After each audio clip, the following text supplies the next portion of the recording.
George Washington was a liar who the other founding fathers couldn't wait to see the back of, claims a new biography on the father of his country. Buying teeth from his slaves at a third of the market price, refusing to free them, and causing conflict that eventually led to the start of humanity's First World War are among the many ethical and moral missteps the country's first president made, claims new book, You Never Forget Your First, A Biography of George Washington, by historian Alexis Coe. The book was released this President's Day weekend, coinciding with the broadcast of the History Channel's new three-part series Washington, on which Coe was also a consulting producer. You Never Forget Your First dives into the untold stories about stubborn and conflict-hungry Washington, who Coe claims is misrepresented as a savvy military leader, having lost more battles than he won. One of the greatest myths surrounding Washington was his wooden teeth, the founding father famously having only one real tooth of his own left in his gums when he was first inaugurated.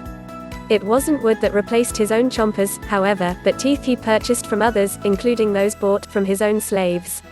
At the age of 11, he inherited 10 slaves from his father, and over the next 56 years, he would sometimes rely on them to supply replacement teeth, write Coe. He paid his slaves for their teeth, but not at fair market value, paying 2/3 less than offered in newspaper advertisements. When he couldn't purchase teeth from a slave, his dentures were constructed from chunks of ivory from hippopotamuses, walruses, and elephants. His slaves also helped Washington in powdering white his fiery red hair, as well as gathering, fluffing and curling his hair into his preferred style. While it is pretty much always claimed, no, he did not wear a wig. While it's well known that Washington owned slaves and was not a man who fought for their equality, the extents to which he went to keep them may not be as widely shared. While he was alive, Washington ensured his slaves were kept working from sunrise to sunset, employing overseers to whip them as they worked 6 days a week, a system he declared very proper. He was also far from an easygoing overseer himself, once slapping a slave so hard that he whirled round like a top for not chopping up a piece of wood the way he liked. A slave called Isaac had told of an incident where Washington ordered him to cut a log, but he didn't do it to the exact specifications. Washington gave me such a slap on the side of my head that I whirled round like a top, and before I knew where I was, master was gone, Isaac had told one of Washington's nephews. Washington's slaves also had no chance of freedom, as he went to extreme lengths to find loopholes that would keep them in his possession. When a law was enacted in Pennsylvania during his first term as president that declared he would be forced to free slaves if they lived in the state from more than 6 months at a time, he would force his favorites to travel briefly to his home in Mount Vernon in Virginia to ensure they remained his property. The first president also claimed that he disagreed with selling slaves, like cattle, preferring the system to revolve around inheriting them, but history shows that Washington was a hypocrite in that regard, having engaged in the selling of slaves in 3 separate occasions. He even admitted to selling a slave to the West Indies, where life for slaves was even worse than in America and virtually guaranteed a premature death. One of the most groundbreaking revelations in the book, however, is the story of a political and military misstep which not only further tears down the image of Washington as the man who cannot tell a lie, but proves his part in inciting Europe's 7-year war. Aged 22, Washington was fighting on behalf of the British Crown and was a major in the Virginia militia.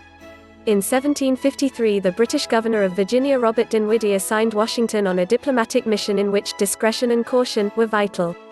Washington was to accompany local Seneca tribe allies to a French fort to assess whether they had set up on British land, but he threw aside diplomacy, preferring to manipulate the Seneca chief into starting a fight.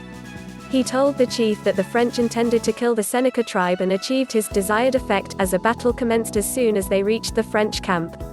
10 French soldiers were killed and 21 more captured in an incident that helped intensify the ongoing war between Britain and France and eventually led to the French and Indian War, known as the 7 Years' War in Europe.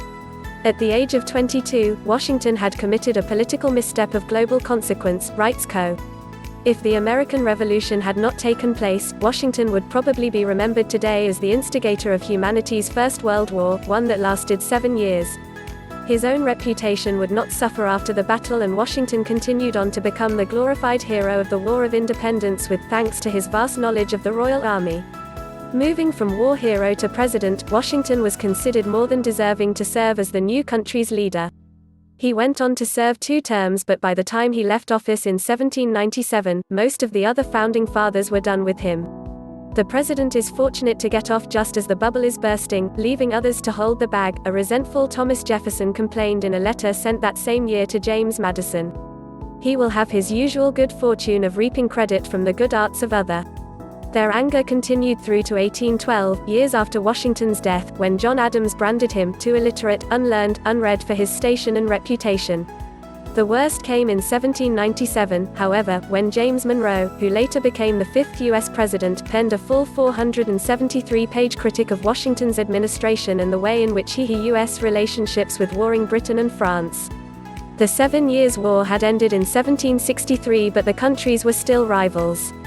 Perhaps the most hard-hitting revelation in the disproved myths about Washington is that his famous "I cannot tell a lie" line to his father when felling the family's cherry tree is completely fictitious.